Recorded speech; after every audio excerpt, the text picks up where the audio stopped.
Welcome back to Positive Energy. I'm Nicole Robinson Gaines, and we are in day 44 of our Bible in 1 Year reading challenge. We have been following the Bible in 1 Year plan with Nicky Gumbel. You can find that at Bible.com on your computer or through the Holy Bible app on your cell phone or tablet. If you've missed any days, they're always available on our channel's homepage. All right, let's get started. Proverbs chapter 4, verses 20 through 27. My son, be attentive to my words. Incline your ear to my sayings. Let them not escape from your sight. Keep them within your heart, for they are life to those who find them, and healing to all their flesh. Keep your heart with all vigilance, for from it flow the springs of life. Put away from you crooked speech, and put devious talk far from you. Let your eyes look directly forward, and your gaze be straight before you. Ponder the path of your feet, then all your ways will be sure. Do not swerve to the right or to the left. Turn your foot away from evil. Matthew chapter 27, verses 45 through 66. Now from the 6th hour there was darkness over all the land until the 9th hour. And about the 9th hour Jesus cried out with a loud voice, saying, Eli, Eli, lema sabachthani, that is, my God, why have you forsaken me? And some of the bystanders hearing it said, This man is calling Elijah. And one of them at once ran over and took a sponge, filled it with sour wine, and put it on a reed and gave it to him to drink. But the others said, Wait, let us see whether Elijah will come to save him. And Jesus cried out again with a loud voice, and yielded up his spirit. And behold, the curtain of the temple was torn in two, from top to bottom, and the earth shook, and the rocks were split. The tombs also were open, and many bodies of the saints who had fallen asleep were raised. And coming out of the tombs after his resurrection, they went into the holy city and appeared to many. When the centurion and those who were with him, keeping watch over Jesus, saw the earthquake and what took place, they were filled with awe and said, Truly, this was the Son of God. There were also many women there, looking on from a distance, who had followed Jesus from Galilee, ministering to him, among whom were Mary Magdalene, and Mary the mother of James and Joseph, and the mother of the sons of Zebedee. When it was evening, there came a rich man from Arimathea, named Joseph, who also was a disciple of Jesus. He went to Pilate and asked for the body of Jesus. Then Pilate ordered it to be given to him. And Joseph took the body and wrapped it in a clean linen shroud and laid it in his own new tomb, which he had cut in the rock. And he rolled a great stone to the entrance of the tomb and went away. Mary Magdalene and the other Mary were there, sitting opposite the tomb. The next day, that is, after the day of preparation, the chief priests and the Pharisees gathered before Pilate and said, Sir, we remember how that impostor said, while he was still alive, After 3 days I will rise. Therefore, order the tomb to be made secure until the 3rd day, lest his disciples go and steal him away and tell the people, He has risen from the dead, and the last fraud will be worse than the first. Pilate said to them, You have a guard of soldiers. Go, make it as secure as you can. So they went and made the tomb secure by sealing the stone and setting a guard. Exodus chapter 13. The Lord said to Moses, Consecrate to me all the firstborn. Whatever is the first to open the womb among the people of Israel, both of man and of beast, is mine. Then Moses said to the people, Remember this day in which you came out from Egypt, out of the house of slavery. For by a strong hand the Lord brought you out from this place. No leavened bread shall be eaten. Today in the month of Abib you are going out. And when the Lord brings you into the land of the Canaanites, the Hittites, the Amorites, the Hivites, and the Jebusites, which he swore to your fathers to give you, a land flowing with milk and honey, ye shall keep this service in this month. 7 days you shall eat unleavened bread, and on the 7th day there shall be a feast to the Lord. Unleavened bread shall be eaten for 7 days. No leavened bread shall be seen with you, and no leaven shall be seen with you in all your territory. You shall tell your son on that day, it is because of what the Lord did for me when I came out of Egypt. And it shall be to you as a sign on your hand and as a memorial between your eyes, that the law of the Lord may be in your mouth. For with a strong hand the Lord has brought you out of Egypt. You shall therefore keep this statute at its appointed time from year to year. When the Lord brings you into the land of the Canaanites, as he swore to you and your fathers, and shall give it to you, you shall set apart to the Lord all that first opens the womb. All the firstborn of your animals that are males shall be the Lord's. Every firstborn of a donkey you shall redeem with a lamb, or if you will not redeem it, you shall break its neck. Every firstborn of man among your sons you shall redeem. And when in time to come your son asks you, what does this mean?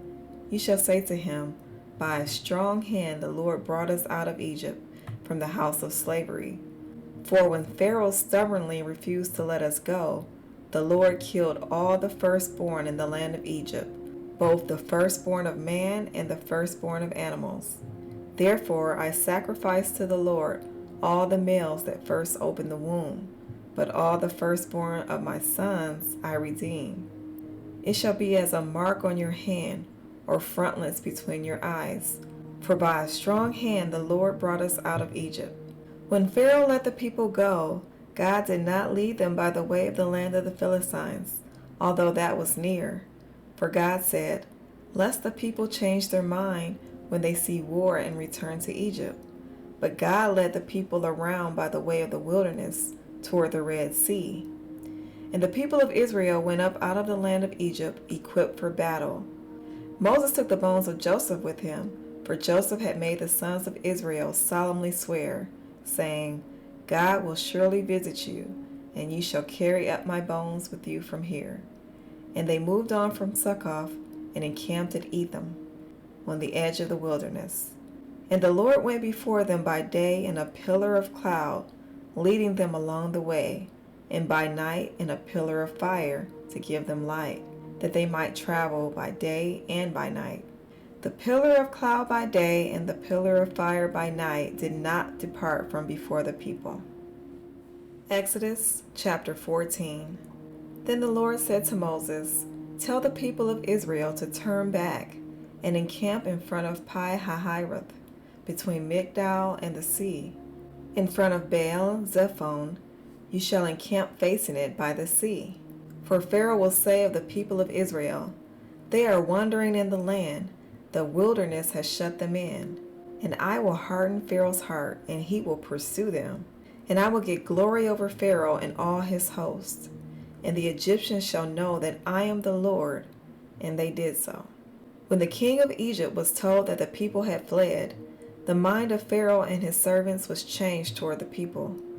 And they said, what is this we have done, that we have let Israel go from serving us? So he made ready his chariot and took his army with him, and took 600 chosen chariots, and all the other chariots of Egypt with officers over all of them. And the Lord hardened the heart of Pharaoh king of Egypt, and he pursued the people of Israel, while the people of Israel were going out defiantly.